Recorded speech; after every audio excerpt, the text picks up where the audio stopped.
blur effects, transforming ordinary shots into art, is our topic today on Luminar Coffee Break. Let's see what we can accomplish in 15 minutes or less, starting now.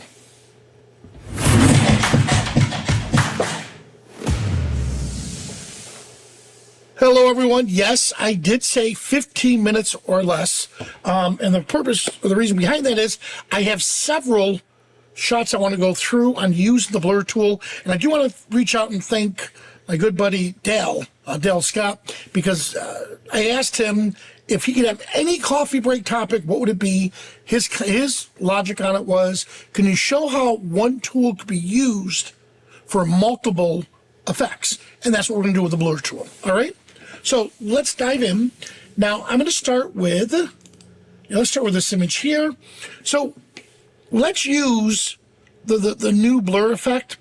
So I'm going to come over to edit, and it's under the creative tools, and here it is, blur. So for this event, I want the water to be blurry. So let's use a Gaussian blur, and I'm going to go to an extreme. That's what it's going to do to it. What I want to do is dial it back a bit, right about there. So I got the water looking good. Now I'm going to mask it. And our good friend Mask AI, what it's going to do for us is it's going to analyze the image, and it found the water for us. So I don't have to mask the water. Look, it does it for me. And now when I look, there it is. And I can apply just the right amount of blur right about there. All right. So that's Gaussian blur using Mask AI. All right. Now let's move on to my puffin. So with this puffin, we're going to do something a little bit different. I want to blur this area here. So what I need to do is duplicate the layer. Now that I duplicated it, we'll come back to the blur. This time, and you'll see why I'm duplicating it, I want to do a twisted blur. All right. And again, let's just go to an extreme so you can see what's happening. Look what the twisted blur is doing. So without an angle, it gives it that zoom effect. And then, of course, I could twist it and turn it. So you know what? I like it right about, I like it right about there. Now you'll see why we created a new layer. By putting it on its own layer, I want to mask it, brush, and what I want to do is erase the effect, not paint it. I want to erase it on our good old buddy, the puffin, and watch what happens. There it is. Before, after, again, and that was using the twisted effect at 100%. I could dial it back a bit, but I kind of like it. I like it at 100. But this is where you can start adjusting. Let's go here, and then I can even place the center. Well, there it is. Look, there's the center of the blur. And there we have it. Once again, before, after. All right, now let's get into the main topic. This one right here. All right, so this is going to take a few stages to it. And what we're going to do is this. I'll show you the edit. And here's before and after. Give it a second to render. So what I'm going to do is I'm going to take a simple shot. Wait 1 second. Here, I'll do it this way. There we go. So here's the image that we're dealing with. All right.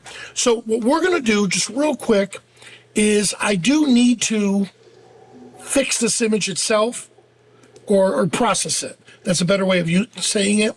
So I'm going to process it up to here. All right.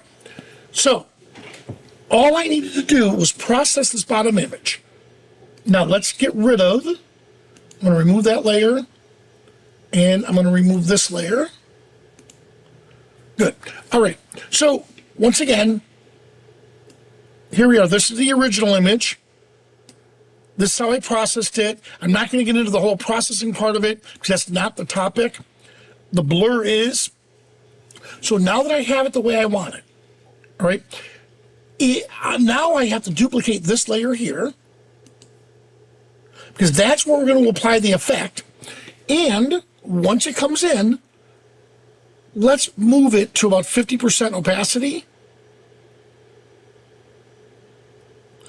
And right now I have it set to normal, but I'm going to move it out of the way for a second just so you can see it.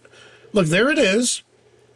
To add to that blur motion, I want to move it off to the side, but let's change this. Let's say to screen. All right, what about soft light? Nope. Overlay, nope. Lighten. Yes, either lighten or screen. You know what, I'm going to go with lighten. All right, so now that I have that set, let me move it into position, and I am going to do something a little weird. I am going to stretch this. Because again, if this were really like a blur effect, she'd be stretched. So, and let me down back a bit. Right about there. Stretch a little bit more. There we go. All right, so there we have it. So we stretched the heck out of her. Let me move it in a little bit. There. All right, so we have that set. Now, mask, I want to paint in the effect. The effect I want is just her. I want her right in here. I don't want the bottom half. And I got a little too much on there. So I'm going to switch over to erase. And I just use the keyboard shortcut X. That's it. There. So I have her in position. Now, it looks okay, but it's not really the blur that we're looking for. So let's apply the blur, but this time, motion. And I'm going to take the motion effect, bring it all the way to 100, and now the angle. Oh, look at that. You know what? Just so I can see what I'm doing, let's move that up a little bit more. There we go. Yeah, okay, that looks good. So, but do you see how I did that motion effect?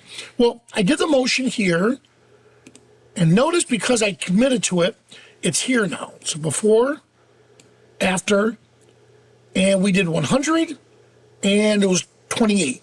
All right, well, let's do another motion blur. Same thing, 100, and decide. Yeah, 26, 28, 26 to 28, that's fine. So look, I'm getting the effect that I'm looking for. So I like where that is. And let's see if we need to fade it more.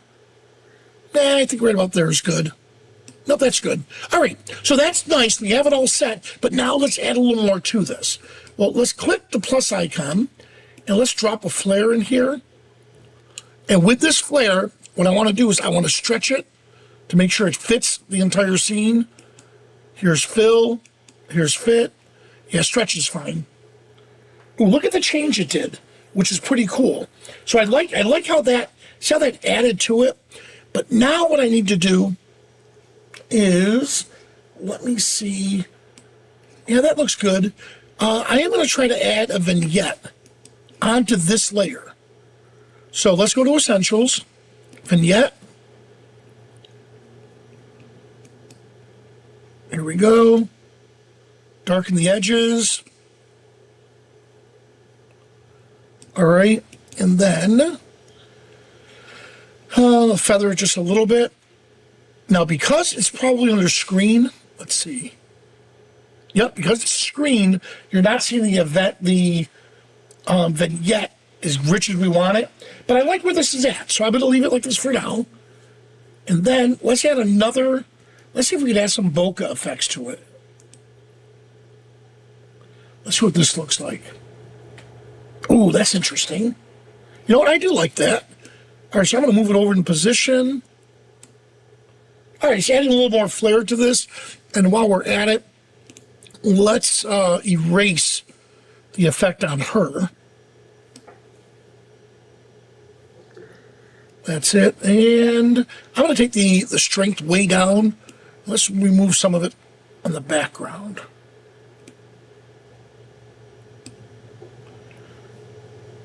There, all right, that's good. I like that. All right, great. Now, one last thing. Now, this has nothing to do with the blur. This chin is killing me. Look at this. I've tried and tried and tried and tried to get rid of that effect.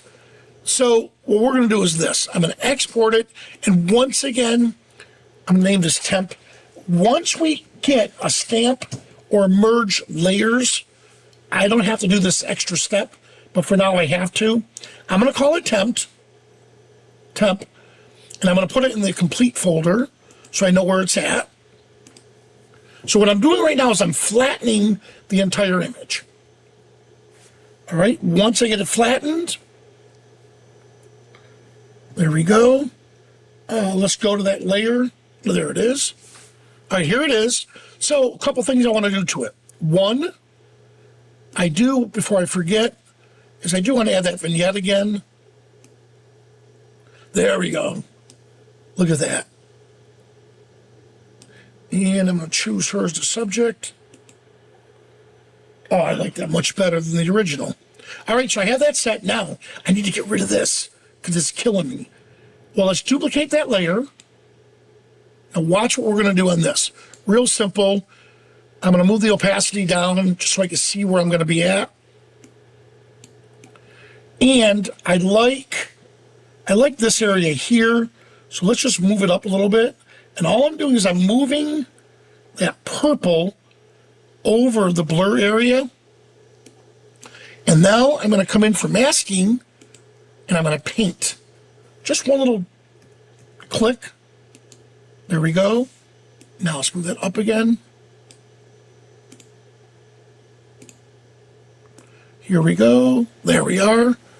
All right. And I'm gonna replace it with the bottom. There we go. So it's lightening up. There we are. I can give the strength to 100. There we are.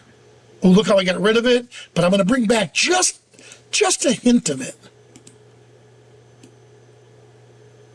Right?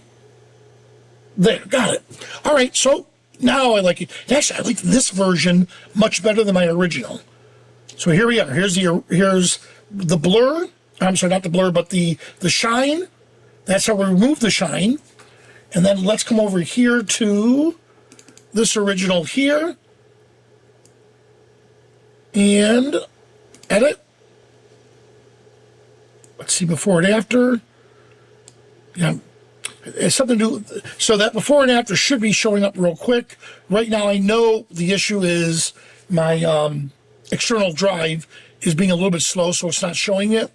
But you get there it is. But you see the idea of the before. Again, an ordinary image. And that's how we transform it into a work of art. All right? So there we have it, guys. Now, keep in mind, if you're watching this on YouTube, thank you for watching. But if you want to be part of the Insider group and you want to ask questions after the show, then right here is where you could find that information. Click on it. Join the Zoom session, because what we do is we stick around for the Ask Me Anything segment where you can ask any question about today's topic, photography, what's new in the industry, or even tech support. All right? So if you're here, stick around for the Ask Me Anything segment. Everyone else, thanks so much for watching, and I'll see you at the next coffee break.